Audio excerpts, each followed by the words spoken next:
everyone, welcome back to my channel. Today we are going to be talking about everyone's favorite problematic white girl, Miss Lana Del Rey herself. I am going to be ranking Miss Lana Del Rey's albums from not so good to the best. Stay tuned, strap yourselves in because we are about to go on a ride. A little backstory about me and Miss LDR. I used to be her biggest stan. Not her biggest, like I was a pretty big, not her biggest, but I was really like big into Lana Del Rey. I loved me some Lana Del Rey. I don't really know the first time I listened to her. No, I remember the first time I heard of Lana Del Rey. I was watching TV and the H&M commercial for, H&M commercial came on. Like a flame burning brightly. It was like a look, it was a moment, and since then I fell in love with Lana Del Rey. Oh my god, and ever since then, it's been a long ride. Let me see how long it's been. Okay, Google, Lana Del Rey H&M commercial. Okay, oh, from YouTube, it looks like it was posted on 2012. So from 2012 up until, let's say, 2020, so about 8 years, I've had a long love affair with Lana Del Rey. Spoiler alert, it ended when last summer, our favorite problematic white girl she was doing too much. She was saying too much. So I had to go ahead and stop standing her. It's sad for me to say because she was maybe the second actual concert I went to. I went to her concert. She came to Long Island and she performed. She was promoting her Norman effing Rockwell album, and I went to Long Island and I watched her, and it was amazing, and I loved her so much. So that's me and Lana Del Rey. That's me and Miss LDR. But that doesn't take away from the fact that she's been putting out bangers. Not bangers. Lana Del Rey is not a banger girl. Lana Del Rey is a good song girl. She's been putting out good songs for the past 8 or so years that I've known her, that we've been together. Today I'm going to be ranking them from my least favorite to my most favorite. Little disclaimer, I'm going to be putting Born to Die and the Paradise album together because I don't consider Paradise its own separate album. So she got 5 full-length studio albums. Number 5, I'm gonna go ahead and put Ultraviolence. I'm gonna go ahead and put Ultraviolence as number 5. And it hurts me to put this as number 5 because as I said in my Taemin video, when I listened to it, I was all in for it. She was excellent in the Ultraviolence era. I remember the first single, West Coast, excellent. I really like that song, West Coast. I'm looking at the Ultraviolence deluxe version, by the way. Cruel World, I really like Cruel World. It's a long ass song, but I really like that album, that song. Ultraviolence, Sage is cool, okay song. Brooklyn Baby, I will tell you, if Brooklyn Baby were not on this album, I wouldn't even talk about the album. Well, my boyfriend's in a band. And I can't believe I just said that, but not to say that Ultraviolence isn't a good album, but Brooklyn Baby makes this album worth talking about, because if you take out Brooklyn Baby, let's be honest, a lot of the same songs. When I first listened to it, I really couldn't tell the difference between, after we finished with West Coast and maybe Sad Girl, I couldn't tell the difference between Pretty When You Cry, Money, Power, Glory, Fuck My Way Up to the Top. Those 3 songs, it was a lot of blurring together. It was a lot of blurring together. So Brooklyn Baby was sort of the song that I can hold on to for the Ultraviolence album. That's the song I look forward to. As I said, Sad Girl, okay. Pretty When You Cry, okay. Money, Power, Glory, okay. Fuck My Way Up to the Top, okay. Those are quite long songs and they're not that special to me. Old Money, I quite like Old Money. It reminds me of Great Gatsby. By title alone, by name, it's not very related to Great Gatsby. The Other Woman I like. I like The Other Woman. Black Beauty, I really like Black Beauty. Guns N' Roses is a good song. Florida Kilos is also a pretty good song, but I'd say my number 3 songs on this album, Brooklyn Baby, Cruel World, and probably, if not Black Beauty, or if not Old Money, then West Coast. I think it was a good album. It was okay. As I said before, not repetitive, but a lot of sounding the same. She puts out long albums, and so by virtue of that, you run the risk of sounding the same. So after number 5, I'm gonna go ahead and put Honeymoon. Honeymoon is gonna be my number 4. Honeymoon is not a bad album. Honeymoon the song, I really like Honeymoon the song. Music to Watch Boys 2, I really like that song. Terrence Loves You, probably my favorite song off the album. God Knows I Tried, okay. High by the Beach, I like that song. Freak, I like that song. Art Deco, okay. Bird Noten Interlude, okay. Religion, don't care for it too much. Salvatore, okay. The Blackest Day, I really like that song. 24, okay. Swan Song, I really like that song. Don't Let Me Be Misunderstood, I kind of like that song. But yeah, Terrence Loves You, and that's about it. Terrence Loves You on Honeymoon does what Brooklyn Baby does on Ultraviolence. Like, if not for those songs, I wouldn't talk about those albums. I'm sorry, I'm just gonna say it. Like, when these albums came out, I was really into it, but like looking back on it, I guess I'm not in that time frame anymore, so I'm not really like in that like mindset that I'm sort of seeing it for what it is now, and they're like okay albums. I put Honeymoon above Ultraviolence because, why do I put it above Ultraviolence? I dislike Honeymoon a little bit more than I dislike Ultraviolence, but I'm gonna stick with that. Honeymoon is an okay album. Like, I don't go back to listen to it.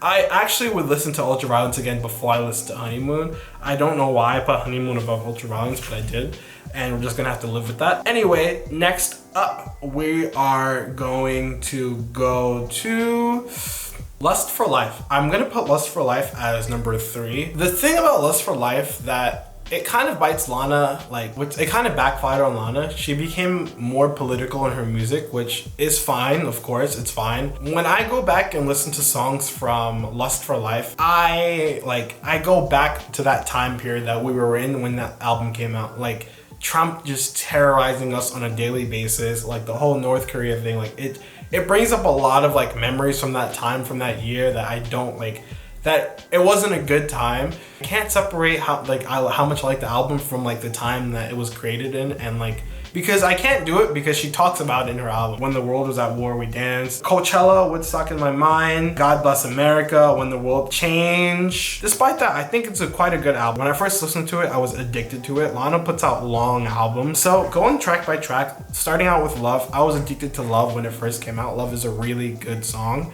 Lust for Life, again, I was addicted to Lust for Life, and I think it's a really good single. I think The Weeknd did a really great job on that song. 13 Beaches, I was really addicted to 13 Beaches. It took 13 beaches to find one empty. Oh, it kind of hits you. Like, it's like, damn, Lana, you really going through it in that song. 13 Beaches, I really liked a lot. I might listen to it again later, actually. Cherry, ooh, I like when she says bitch in that song. Like, I love Lana because she be throwing in random curse words in her songs, and it's just like, ooh, it just makes you feel alive when Lana does it. I love Cherry. White Mustang, I can hard pass on White Mustang. Like, it's a boring ass song. Summer Bummer with A$AP Rocky and Playboi Carti, like that song a lot. Groupie Love, really like that song. Maybe my top 3. I love Groupie Love.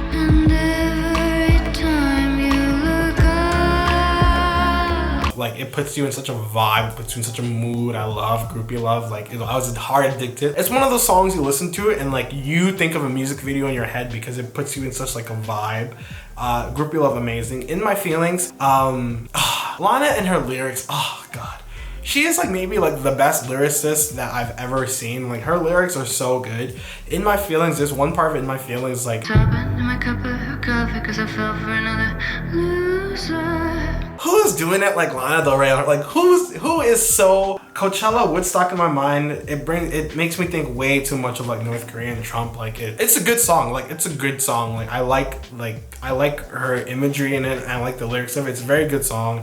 God Bless America. It's a good song. Like, it's not corny. It's not like cheesy. It's a very good song. God Bless America. When the World Was at War, We Kept Dancing. Also, I agree. Pretty good song. I don't seek it out, but it's a good song. Beautiful People, Beautiful Problem with Stevie Nicks. Really like that song. Like, blue is the color of the shirt of the man I love. I really like the duet. I really like their vocals in it. It's excellent, that song. Tomorrow Never Came, also excellent song. I was addicted to it. When I saw her in concert, she played Tomorrow Never Came, and I believed Sean Lennon came to the concert and performed it live. I believe it was him or someone. I'm pretty sure he came to the concert, so I love that song. Heroin, really like that song. One of her lyrics was like, flying to the moon again. I'm flying to the moon again. Change, I like Change a lot. It's such a good song. Again, it takes me back to like the era, which was not a good era for the world, so I don't like to think about it. Get Free saved my life. Get Free was such a good song. Like every time I listen to it. Sometimes it feels like I've got a war in my mind. I wanna get up. Like I want to be like at the beach and like just like sort of like living it up and just sort of like not taking life for granted. Like it's such an inspiring song. You don't get that from Lana a lot. Get Free, but Get Free was like, I really liked this album. Lust for Life is such a good album. Why is it not number one? It's not number one because of the era. That's it. Like I know what she was trying to do and she succeeded in it, but unfortunately, like it's like it makes it hard to listen to when you go back. I guess like I guess that's what artists think when they play songs about like breakups and about hard times and they have to re-sing it again. It's just like, I was in this mood when I played it, when I listened to it, but I'm not in that mood anymore, so I don't want to go back to that mood. I think that's what that is. What's going to be number 2? If you asked me a week ago, it would have been number 1, but today I'm gonna go ahead and put it as number 2. Norman fucking Rockwell. Really good album. I remember it being spoiled, I believe. I went to like a library and like the dude was playing it like on the, it wasn't a library, it was a bookshop. I went there and he was playing it like on the speakers. My man was playing the full album on the speakers. I'm like, bro, I didn't even listen to this album yet. Please don't spoil it for me. Norman fucking Rockwell is one of the easiest albums to listen to, even though it's it's a bit over an hour. It's very easy to listen to. I was addicted to the song Mariner's Apartment Complex before it became famous on TikTok. I'm just gonna say it. I'm the board, the lightning, the thunder. I was listening to that song on the way to work back in college. I love Mariner's Apartment Complex. I love Norman fucking Rockwell. The song Venice Bitch. I love Venice Bitch. It's a long ass song. Lana's gonna give you a long ass song and she's gonna make every minute of it worth it. She closed the concert with Venice Bitch. I knew she was gonna play this song and I had the choice to leave early and avoid traffic or wait for her to play this like fucking 10 minutes of this song, and I waited because I knew it was gonna be a moment. So Venice Bitch I love. Fuck It I Love You, awesome. Like Lana, of course Lana is gonna title a song Fuck It I Love You, like come on. I love Lana because she embraces like making a song like saying fuck it I love you, like this bad stuff, this bad stuff, this bad stuff, like all this shit is going on in her relationship, but she's like at the end of the day like fuck it, like we together, like I like you, and like that's it. Doing Time, I love Doing Time. Love Song, such a sweet ballad by Lana Del Rey. Like I really love it a lot. Cinnamon Girl, it's a little skippable for me. Like it's a good song. Like if I'm listening to the entire album, I won't skip it, but I don't seek it out. How to Disappear, one of the songs again. If I'm listening to the entire album, I don't skip it, but I don't seek it out as well. California, I really like California. She shouldn't have read that person's letter, but she did it, and she's saying that she's sorry, and she's like, yo, like I did it. I think I should have done it, and I think like this is what you should do about it. But anyway, California's good. The Next Best American Record. I love that song. I'm addicted to that song. You made me feel like... Even now, I'm addicted to that song. The Greatest got a lot of like hype when it first came out. I'm cool on The Greatest. Like The Greatest isn't like the best song to me. Like I don't skip it if I'm listening to the entire album. And usually if I'm not listening to the album, I still don't really skip it. It's just, I end up skipping it about halfway through the song just because it's like, all right, like I'm a little over the song. Bartender, I really like the story behind Bartender. Like I found me a truck in the middle of the night, blah, blah, blah, blah, blah. I like that a lot. Like it's very Lana storytelling. I like that song a lot. Happiness is a Butterfly. I don't seek it out, but if I'm listening to the album, I like it. Hope is a Dangerous Thing for a Woman Like Me, but I have it anyway. Is that the full name? I can't even see that, like it's a lot going on, but I really like that song. Like I really like, again, like ballad Lana. Lana will give you like, I know this problem exists and I'm working through it, and like I'm just gonna have to suffer until like we work through it, and I like that about Lana. I'd say my top 3 from this album are The Next Best American Record, probably Mariner's Apartment Complex, Doing Time. That's Norman fucking Rockwell, and obviously we only have one album left, and number 1 is going to be Born to Die, the Paradise Edition. Born to Die, the Paradise Edition is so amazing because it's a lot of songs, and they're all good. Born to Die was such an era. So I'm gonna go through the 2012 album, Born to Die, the Paradise Edition. Born to Die, the single, excellent single. The video, excellent.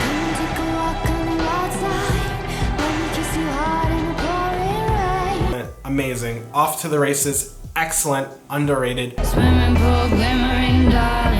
bikini off with my red nail polish. Blue jeans, classic, classic, classic. Video games, classic, classic, classic. Diet Mountain Dew, baby, New York City. Never could a girl something so pretty. Spitting bars. Lana was spitting bars in 2012 and I didn't even know. National anthem, fucking bop. Said to be cool, but I'm already coolest. I said to get real.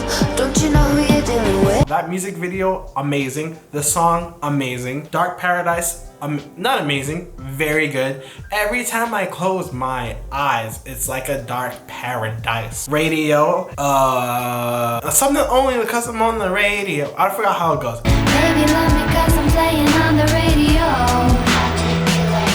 Excellent song. I love Radio. Carmen, Carmen, staying up till morning. Carmen, excellent song. I love that song a lot. $1 Million Man. I'm okay on $1 Million Man. It's not the best song ever. They could have left that off the album. I would have been fine. Summertime Sadness. You gotta catch me at the right minute of the right hour of the right day of the right week of the right month of the right year. Summertime Sadness is probably her most successful song. I don't really know why. It's a good song, but the thing is, it's not even like the single itself is the most, the remix is the most, it's like, I extra don't understand it, but hey, people listen to what they listen. This is what makes us girls, amazing song. This is what makes us girls feel like we're having a put first. This is who I imagine Lana Del Rey. Anyway, I'm not gonna go into it. I like that song. Without You, I like the song a lot. Like, by itself, it's not that amazing, but in context of Born to Die, it fits very well. Hey Lolita, hey, hey Lolita, hey. I love Lolita. Lolita is such a bop, a banger. Lucky Ones, I forgot the song. I haven't listened to these songs in a fucking minute. Lucky Ones, I really like the song, like in context of Born to Die. This album was cohesive. Lana Del Rey was giving us cohesive albums in 2012 and y'all guys slept on that shit, but anyway. And then we go to the second half of that. We go to the Paradise side of this album. So Ride. I hear the birds on the summer. Ride, the music video, cultural reset. Her, I'm not gonna say what the scene was, but her in the arcade with the dude on the pinball machine. A bit much, Lana, but that was a cultural reset. That music video was excellent. American, like an American. I love that song. Cola, my pussy tastes like Pepsi Cola. There is not a more iconic lyric that was ever created than my pussy tastes like Pepsi Cola. Not even just that line, the whole song is good. Body Electric, don't care for it super much by itself, but in context of the Paradise Editions album, I like it a lot. Blue Velvet, as I said before, that's the first song I heard Lana Del Rey singing. That's what made me fall in love with LDR herself. I love it. Gods and Monsters, in the land of gods and monsters, I was an angel. Amazing song. Yayo, underrated song. Yayo, yes, yeah. I love Yayo. Like that song puts you in a vibe. That song puts you in a mood. Yayo is an excellent song. Bel Air also puts you in a vibe, puts you in a mood. Excellent way to close out Paradise.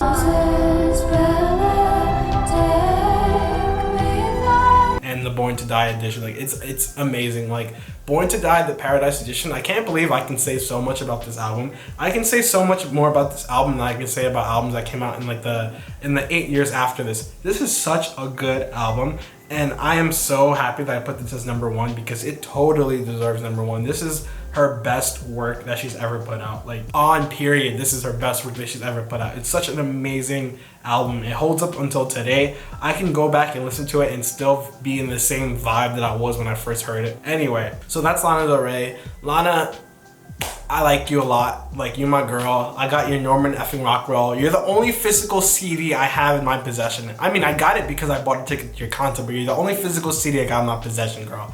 And you doing all of this on social media. I think the next album, now that I'm not following you on social media anymore and Trump is out of, I think in a few years, me and you are gonna be back on. Chemtrails Over the Country Club, I don't know what the fuck you was doing with that. I don't know what that's supposed to be. I think it's poetry. I'm gonna go ahead and give it a pass. I'm not even gonna entertain it. I think too much is going on, Lana. I don't like the way you promoted it on Instagram. Like, I don't think it was the right time to be doing it. I don't know. I don't know. But I'm not gonna go deep in it. I'm just gonna let it go. The next album, put out some regular songs, put out the bangers that you know how to put out, and I think we'll be back. We'll be friends. That's my Lana Del Rey video. You can put it down in the comments if you disagree. If your list doesn't have Born to Die, the Paradise Edition in the first 2 spots, you need to reevaluate your list. If your list has Honeymoon in the first 3 spots, you need to reevaluate your list. Other than that, like I'm willing to hear you out. Let me know what you think about Lana. Let me know your favorite songs. Let me know your favorite albums, and see you guys in the next video. Peace out.